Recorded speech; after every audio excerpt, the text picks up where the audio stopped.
ከፍጻሜው በፊት ማዕበል ይነሳል። ከአራቱ የምድር ማዕዘኖች የተሰበሰበ የአሕዛብ ማዕበል። እነዚህ የሰው ማዕበሎች ለመጨረሻው ጦርነት ዳግም የተጠሩ ስሞች ናቸው። የብዛታቸው ቁጥር እንደ ባህር አሸዋ ከአድማስ ይዋሃዳል። የሚዘምቱትም ለድል ሳይሆን ለመደምሰስ ነው።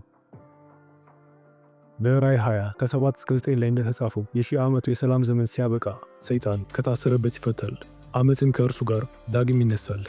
የእግዚአብሔር ሕዝቦች በጎግና ማጎግ ይከበባሉ። በዚህ ወቅት ነው የመጨረሻው እሳትና ዲን የሚዘንበው። ይህ የመጨረሻው ጦርነት ነው፣ የመጨረሻው ማታለያ፣ የመጨረሻው ፍርድ። የዓለማችን ዕጣ ፈንታ በቀጭን ክር ወደሚንጠለጠልበት ወደ ትንቢቱ ዝርዝር ጠልቀን እንግባ። መጽሐፍ ቅዱስ ፈጣሪ ሰው ልጆችን ለማዳን በዘመናት ሁሉ ስላከናወናቸው ነገሮች፣ መንግስቱና ፍትሁ ለዘላለም የሚጸኑበት የእግዚአብሔርን የመጨረሻ ዕቅዶች ይገልጻል። አከራካሪ ከሆኑት ትንቢቶች መካከል ከጎግና ማጎግ ጋር ዝምድና ያላቸው ትንቢቶች ይገኙበታል።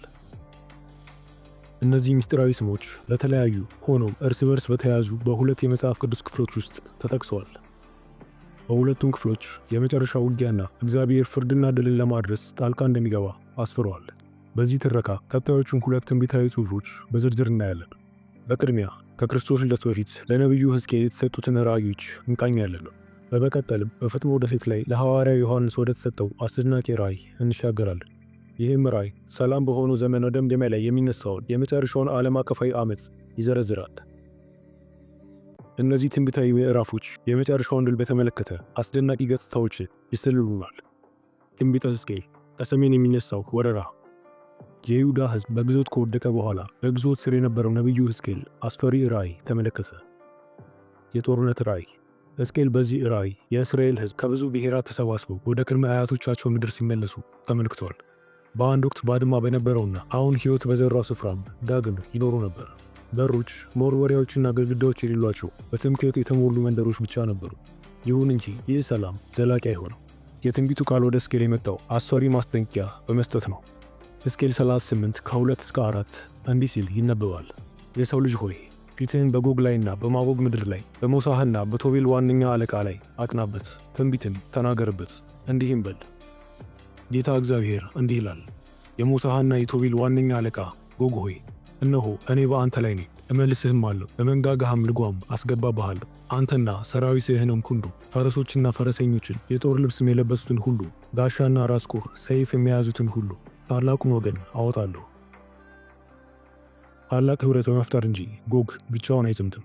ፋርስ፣ ኩሽና፣ ፑንት ሁሉም ለውጊያ ዝግጁ ይሆናሉ። ከእነርሱም ጋር ጎርሜና ቶርጋርማ ከሩቅ ከሰሜን ይቀላቀላሉ። ከጎናቸው በርካታ ብሔራት ግዙፍ ሰራዊት አሰልፈውና አንድ ግብ ይዘው ይንቀሳቀሳሉ። ክፉ ሐሳብህን ታስባለህ፣ እንዲህም ትላለህ፣ ቅጥር ወደሌላቸው መንደሮች እወጣለሁ። ተዘልለው ወደሚኖሩ ሁላቸው ሳይፈሩ ያለ ቅጥርና ያለ መወርወሪያ ያለ መዝጊያም ወደሚቀመጡበት እገባለሁ። ምርኮን ትማርክ ዘንድ ብዝበዛንም ትበዘብዝ ዘንድ ባድማም በነበሩት አሁንም ሰዎች በሚኖርባቸው ስፍራዎች ላይ ከአሕዛብም በተሰበሰበ በምድርም መካከል በተቀመጠ ሕዝብ ላይ እጅህን ትዘረጋ ዘንድ ሳባና ድዳን የተርሴስንም ነጋዴዎች መንደሮቿንም ሁሉ ምርኮን ትማርክ ዘንድ መጥተሃልን። ብዝበዛን ስትበዘብዝ ዘንድ ብርና ወርቅን ስትወስድ ዘንድ ከብትና ዕቃን ስትወስድ ዘንድ እጅግ ብዙ ምርኮ ትማርክ ዘንድ ወገንህን ሰብስበሃልን ይሉሃል። የሰው ልጅ ሆይ ስለዚህ ትንቢት ተናገር፣ ጎግንም እንዲህ በለው። ሕዝቅኤል 38 ከቁጥር 11 እስከ 13። ጎግ በልበ ሙሉነትና በብርታት የሚገሰግሰው በእግዚአብሔር ፍቃድ ነው። ሕዝቡን ለማጥፋት ሳይሆን መለኮታዊ ፍርድንና ግርማን ለአሕዛብ ለማሳየት ነው። ጎግ ወደ እስራኤል ምድር ከገባ በኋላ እግዚአብሔር እንዲህ ሲል ምላሽ ሰጠ። በዚያም ቀን ጎግ በእስራኤል ምድር ላይ በመጣ ጊዜ መቅሰፍቴ በመዓት ይመጣል ይላል እግዚአብሔር። በቅንዓቴና በመዓቴ እሳት ተናግሬአለሁ። በእስራኤል ምድር ላይ ጽኑ መናወጥ ይሆናል። ከፊቴም የተነሳ የባህር ዓሣዎችና የሰማይ ወፎች፣ የምድረ በዳም አራዊት፣ በምድርም ላይ የሚንቀሳቀሱ ተንቀሳቃሾች ሁሉ፣ በምድርም ላይ የሚኖሩ ሰዎች ሁሉ ይንቀጠቀጣሉ። ተራሮችም ይገለባበጣሉ፣ ገደላገደሎችም ይወድቃሉ፣ ቅጥርም ሁሉ ወደ ምድር ይወድቃል። ሕዝቅኤል 38 ከቁጥር 18 እስከ 20። እመልስሃለሁ፣ እነዳህማለሁ፣ ከሰሜንም ዳርቻ እጎትትሃለሁ፣ ከግራ እጅህም ቀስትህን አስጥልሃለሁ፣ ከቀኝ እጅህም ፍላጻዎችህን አስረግፍሃለሁ። ሕዝቅኤል 39 ቁጥር 2 እና 9። ሁከቱና ከተፈጥሮ በላይ የሆነ ሽብር በተፈጠረበት ወቅት የጎግ ኃይል ኅብረት እርስ በእርስ ይቃረናል። ወንድም በወንድሙ ላይ ይዞራል። ፈጣሪ ተፈጥሮን በማዘዝ መለኮታዊ ግራ መጋባት በመሃላቸው ያወርዳል።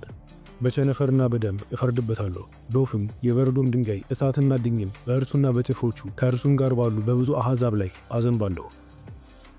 ሕዝቅኤል 38 ቁጥር 22።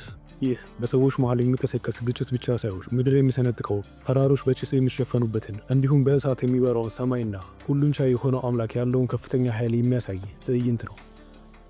በማጎግም ላይ ሳይፈሩን በደሴቶች የሚቀመዱት ላይ እሳትን እሰዳለሁ፣ እኔም እግዚአብሔር እንደሆንኩ ያውቃሉ። ሕዝቅኤል 39 ቁጥር 6። ኢሱ ወገግ ባለ ጊዜ የጎግ ትዕቢትና የሰራዊቱ ኃይል በተራሮች ላይ ተበታቱና ተሰባብሮ የሚታይ ይሆናል። አንተና ጭፍሮቹ ሁሉ ከአንተም ጋር ያሉ ሕዝብ በእስራኤል ተራሮች ላይ ትወድቃላችሁ። ለሚናጠቁ ወፎች ሁሉና ለምድር አራዊትም መብል አድርጌ እሰጥሃለሁ። በእስራኤልም ከተሞች የሚኖሩ ይወጣሉ፣ የጦር መሳሪያዎችንም በእሳት ያቃጥላሉ።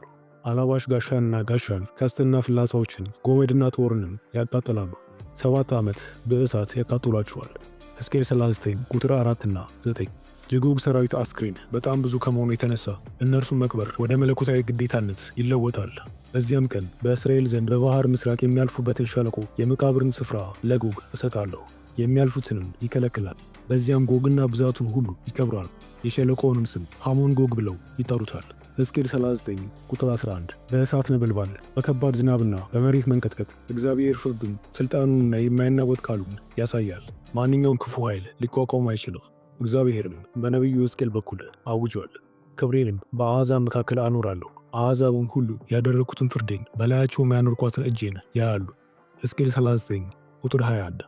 ይህ በአንድ ሰራዊት ወይም በተወሰኑ ሰዎች ላይ የሚተላለፍ ፍርድ ብቻ ሳይሆን መላ የሰው ዘር እንዲያዩ የታሰበ መለኮታዊ እርምጃ ነው። በአንድ ወቅት ተሰውሮ የነበረው ፍትህ በዚያ ወቅት በግልጽ ይታያል። በዚህ መገለጥ አማካኝነት በዓለም ዙሪያ ያሉ ህዝቦች አመፅና ኩራት ውድቀትን እንደሚያስከትልና እግዚአብሔርም እውነትን ለመረዳት ለሚቀርቡት መቤዠትን እንደማይነሳ ጠቋሚ ይሆናል። እግዚአብሔር ከዚህ በፊት ፍርድ ያስተላለፈበትን ምክንያት በሕዝቅኤል 39 በቁጥር 23 እና 24 አስረድቷል። የዓለም ህዝብም እስራኤላውያን በኃጢአታቸው ምክንያት እንደተማረኩ ያውቃል። ስለበደሉኝ እኔም ፊቴን ከእነርሱ ስለሸሸጉ በጠላቶቻቸው እጅ አሳልፌ የሰጠኋቸው። እስራኤላውያንም ሁሉ በሰይፍ ወደቁ፣ እንደ እርኩሰታቸውም እንደ መተላለፋቸውም መጠን አደረግኩባቸው። ፊቴንም ከእነርሱ ሸሸጉ።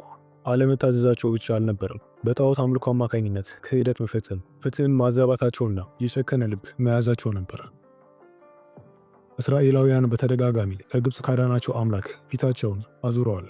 ባዕድ አማልክትን ከፍ ባሉ መሠዊያዎች ላይ ያመልኩ ነበር።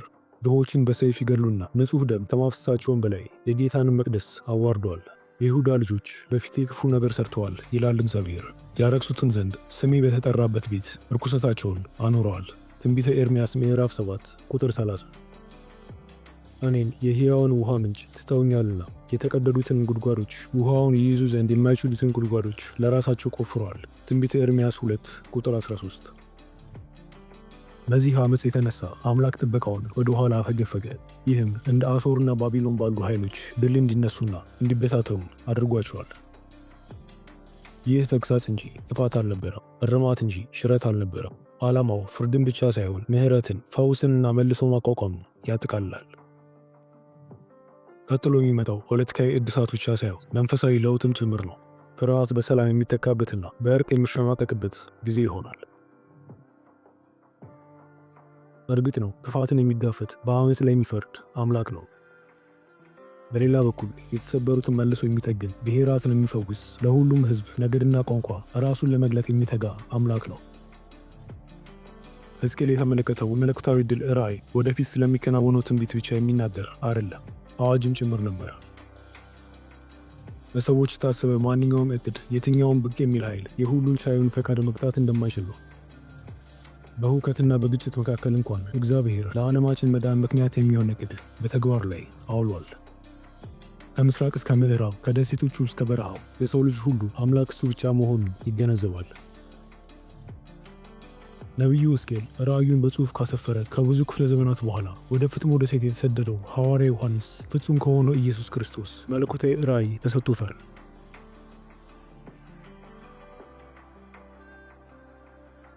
በእነዚህ ራእዮች ውስጥ በአንድ ስፍራ ስለሚፈጠር ግጭት ሳይሆን በታሪክ መደምደሚያ ላይ ስለሚኖረው ዓለም አቀፋዊ ውጣ ውረድ የሚገልጽ ሆኖ ይታያል። ከክርስቶስ መመለስና ከፍርድ በኋላ የዮሐንስ ራእይ ኢየሱስ በምድር ላይ ለ1000 ዓመት እንደሚነግስ ይገልጻል። በዚህ ወቅት ፍትህ፣ ሰላምና መለኮታዊ እውነት ከመቼውም ጊዜ በላይ ምድርን ይሸፍናታል። የጥልቁንም መክፈቻና ታላቁን ሰንሰለት በእጁ የያዘ መልአክ ከሰማይ ሲወርድ አየሁ። የቀደመውንም እባብ ዘንዶውን እርሱም ዲያብሎስና ሰይጣን የተባለውን ያዘ፣ 1000 ዓመትም አሰረው። ወደ ጥልቅም አለው። አሕዛብንም ወደፊት እንዳያስት 1000 ዓመት እስኪፈጸም ድረስ በእርሱ ላይ ዘግቶ ማኅተም አደረገበት። ከዚያም በኋላ ለጥቂት ጊዜ ይፈታ ዘንድ ይገባዋል። ራእይ 20 ከቁጥር 1 እስከ 3። ይህ ዘመን በፍርሃት ወይም በሙስና ሳይሆን በኢየሱስ ሥልጣን በፍትሐዊነት የሚመራ ይሆናል። ብሔሮችም የእግዚአብሔርን መገኘትና ፍትሕ ሙሉ በሙሉ ያገኛሉ። ይሁን እንጂ እንዲህ ባለ ምቹ ዘመንም እንኳን ለፈጣሪ ከልባቸው ያልተገዙ ሰዎች በልባቸው ውስጥ የተደበቀው ዓመፅ መብላላቱ ይቀጥላል። በሺው ዓመት መደምደሚያ ላይም ሰይጣን ነፃ ይወጣል። በራእይ 20 በቁጥር 7 እና 8 በዚህ መልኩ ጽፎታል። ሺውም ዓመት ሲፈጸም ከእስራቱ ይፈታል። በአራቱም ምድር ማዕዘን ያሉትን አሕዛብ ጎግና ማጎግን እንዲያስታቸው ለሰልፍም እንዲያስከትላቸው ይወጣል። ቁጥራቸውም እንደ ባህር አሸዋ የሚያህል ነው። በዚህ ጽሑፍ አግባብ ጎግና ማጎግ የሚወክሉት የተወሰኑ ብሔራትን ሳይሆን በዓለም ዙሪያ የሚገኙትን አማጺ ሕዝቦች ሙሉ በሙሉ የሚያጠቃልሉ ምሳሌያዊ ስሞች ናቸው። ይህ ዓለም አቀፋዊ ዓመፅ በክፋት በተሞሉ ልቦች የሚደረግ የመጨረሻው ጥረት ነው። በሰይጣን የማተለያ ቃላት በመማረክና በሰው ልጆች ግትርነትና ትዕቢት በመገፋፋት ከሁሉም አገር፣ ባህልና የተለያየ ዘር የመጡ በርካታ ሰዎች የእግዚአብሔርን ሥልጣን ለመካድ ይደራጃሉ። ወደ ምድርም ስፋት ወጡ፣ እሳትም ከሰማይ ከእግዚአብሔር ዘንድ ወርዳ በላቻቸው። ራእይ 20 ቁጥር 9። ከሰው አመለካከት አንጻር ሲታይ ሁኔታው ተስፋ አስቆራጭ ይመስላል። የእግዚአብሔር ሕዝቦች የተዋጁና አንድነት ያላቸው ቢሆንም በታላቅ ኃይል ተከበዋል። ይህ በመልካምና በክፉ በፈጣሪና ሥልጣኑን በሚቃወሙት መሃል የሚነሳ የመጨረሻ ግጭት ነው። ሆኖም የጨለማው ሰዓት እንኳን ከፈጣሪ ዕቅድ ውጭ አይደለም። እግዚአብሔር ይህን የመጨረሻ ፈተና የሚፈቅደው እያንዳንዱ የተደበቀ አማጺ፣ እያንዳንዱ በክፋት የጠቆረ ልብ እስኪገለጥና ያልተጓደለ ፍትሕ ለዓለም ሕዝብ እንዲሰጥ ነው። በአንድ ወቅት ከአንድ የተወሰነ አካባቢ ጋር ተያይዘው የነበሩ ጎግና ማጎግ የተባሉት ስሞች በዚህ ጊዜ የኃጢአትን አጽናፈ ዓለማዊ ገጽታ የመጨረሻውን መለኮታዊ ድል ጠቋሚ ይሆናሉ። የመጨረሻው ውጊያ የሚደመደመው በሰው ልጆች የጦር መሳሪያ ወይም በምድራዊ ኃይል ሳይሆን ፈጣን፣ ወሳኝና የማያሻማ በሆነ መንገድ በመለኮታዊ ጣልቃ ገብነት ይሆናል። በቅጽበት ውስጥ እግዚአብሔርንና ሕዝቡን የተቃወሙት ሰይጣንንም የተቀበሉ ብዙ ሰዎች ከሰማይ በሚወርድ እሳት ይናወጣሉ። የመጨረሻው ዓመፅ ተጠናቋል። ሰይፍ፣ ስልት ወይም የሰው ኃይል ዕድ አይደለም፣ እግዚአብሔር ራሱ ይፈጽመዋል። ድሉ የጌታ ብቻ ይሆናል። ቀጥሎም ከጥንት ጀምሮ የእውነትና የሰላም ጠላት በሆነው ላይ የማያዳግም ፍርድ ይተላለፋል። ያሳታቸውም ዲያብሎስ አውሬውና ሐሰተኛው ነቢይ ወዳሉበት ወደ እሳቱና ወደ ዲኑ ባሕር ተጣለ። ለዘላለም እስከ ዘላለም ቀንና ሌሊት ይሰቃያሉ። ራእይ 20 ቁጥር 10። አሳችና የሕይወት ሰሪ የሆነው ሰይጣን በዘለቄታው ይወገዳል። ዓመፁም ዳግም ሊነሳ በማይችልበት በእሳት ባሕር ውስጥ ይጣላል። የእግዚአብሔርን ሥልጣን ለማስመሰልና ዓለምን ለማሳት ከሞከሩት ከባሕር ከወጣው አውሬና ከሐሰተኛው ነቢይ ጋር ይቀላቀላል። ይህ የጦርነት ፍጻሜ ብቻ ሳይሆን የክፋትም ፍጻሜ። ከእንግዲህ ወዲያ አታላይነት አይኖርም። ከዚያም በኋላ ዓመፅ አይኖርም፣ ፍርሃት አይኖርም። የእግዚአብሔር ፍትሕ ፍጹም ነው፣ ድሉም ዘላለማዊ ነው። በሰው ልጅ ታሪክም ሆነ በሁሉም ብሔራት ውስጥ ከተካሄደው ከክፋት ጋር የተደረገው የረዥም ጊዜ ውጊያ ወደ ፍጻሜው ይደርሳል። የጨለማውን ኃይል ለዘላለም ይሰባብረዋል። ምድርና ሰማይ የነጹ ይሆናሉ። ከየነገዱ፣ ከየቋንቋው፣ ከየብሔረሰቡና ከየጎሳው ሁሉ የተሰበሰበው ሕዝቡ አሁን በደህንነት ከአደጋ ነፃ ሆኖ በደስታ ይሞላል። በዚህ ወቅት የእግዚአብሔር መንግሥት የሩቅ ተስፋ ብቻ ሳይሆን የማይናወጥ የዘላለም እውነት ይሆናል። የጎግና ማጎግ ታሪክ ስንደመድም በፍርሃት ተሞልተን ሳይሆን በብሩህ ተስፋ ነው። ከዓለም ትርምስ ጀርባ የሚታዘብ ሁሉን የሚያውቅ አምላክ እንዳለ፣ በመጨረሻም አንድ ቀን ለሁሉም እንደሚገባው እንደሚያደርግ አይተናል።